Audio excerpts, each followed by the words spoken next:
Apple is raising the price of the iPhone 18 Pro Max by $200, and the one new camera feature they're adding is something a $400 Samsung has had for 2 years. That's the whole story, except it isn't, because buried inside a leaked diagnostics log from one of Apple's own manufacturing partners, there's a spec detail that every major outlet glossed over.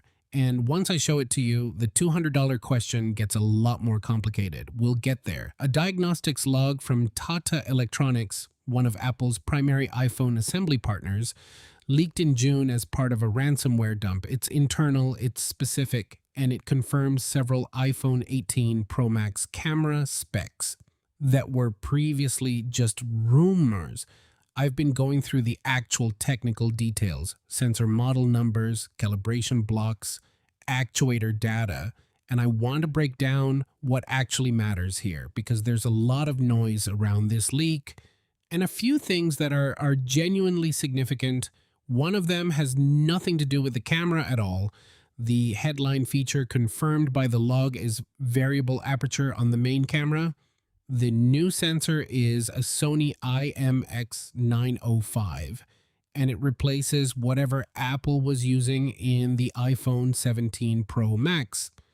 Now, variable aperture means the lens opening can physically change size, wide open in low light to pull in more exposure, narrower in bright conditions to keep details sharp and avoid overexposure.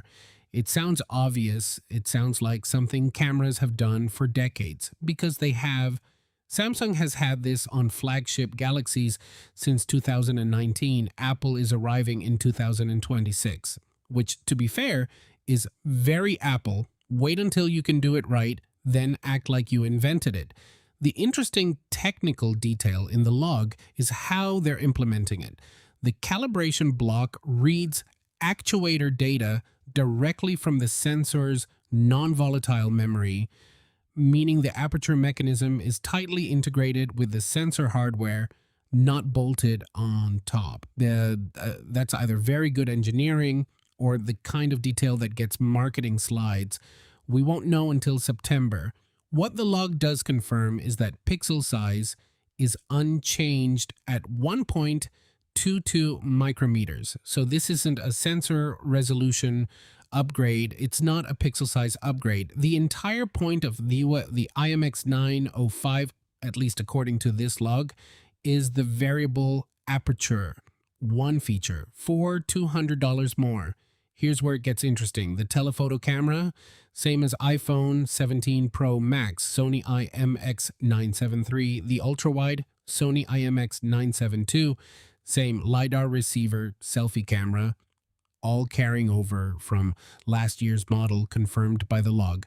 Now, that's not automatically a problem. The iPhone 17 Pro Max camera system is genuinely excellent.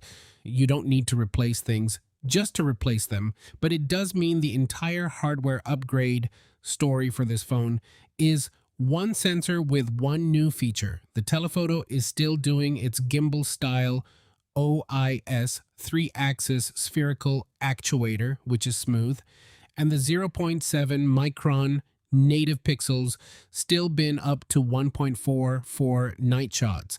That system worked well. It's staying. What this tells you is simple. If you already have an iPhone 17 Pro Max, the camera delta here is small, very small. If you're on an iPhone 15 Pro or older, different conversation entirely. Apple hasn't confirmed pricing yet, but the expectation, based on supply chain reporting and the cost of this new camera hardware and updated memory components, is roughly $200 more than the current Pro Max. That puts the iPhone 18 Pro Max somewhere between $1,300 and $1,500, depending on configuration. Let me put that in perspective. For $1,500, you can buy 6 Moto G77 powers.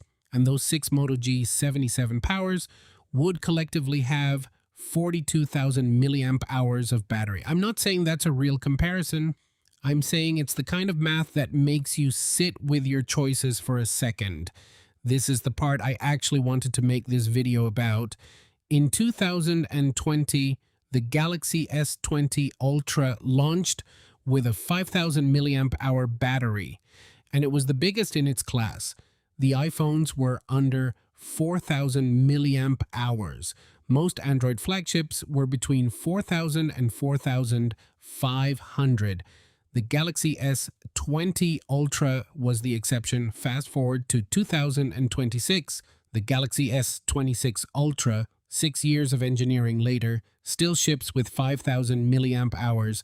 The iPhone 17 Pro Max landed at 4,832 milliamp hours. Neither the Galaxy S27 Ultra nor the iPhone 18 Pro Max is expected to break into a meaningfully different tier. Meanwhile, the Moto G77 Power costs $270 and ships with 7,000 milliamp hours.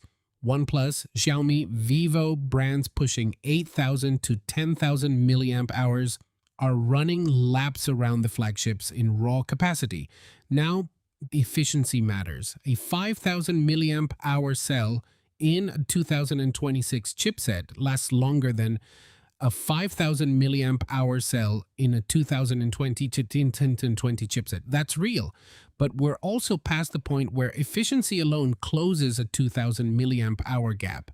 The flagship world has essentially agreed to stop competing on battery size, and the mid-range world hasn't gotten that memo. Let's be clear about what the Moto G77 Power is and isn't. The MediaTek Dimensity 6400 processor won't touch the A18 chip in performance. The cameras aren't close to flagship level. Software support won't match Apple's 6-year track record. It has a headphone jack and a micro SD card slot, which, depending on who you are, either means nothing or means everything. And here's the thing. For a specific kind of person, the Moto G77 Power at $270 with 7,000 milliamp hours is a more honest product than a $1,500 iPhone 18 Pro Max.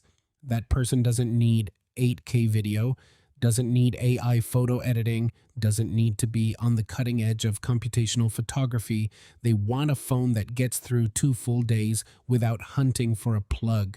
And the flagship market is currently failing that person while charging more every single year to do it.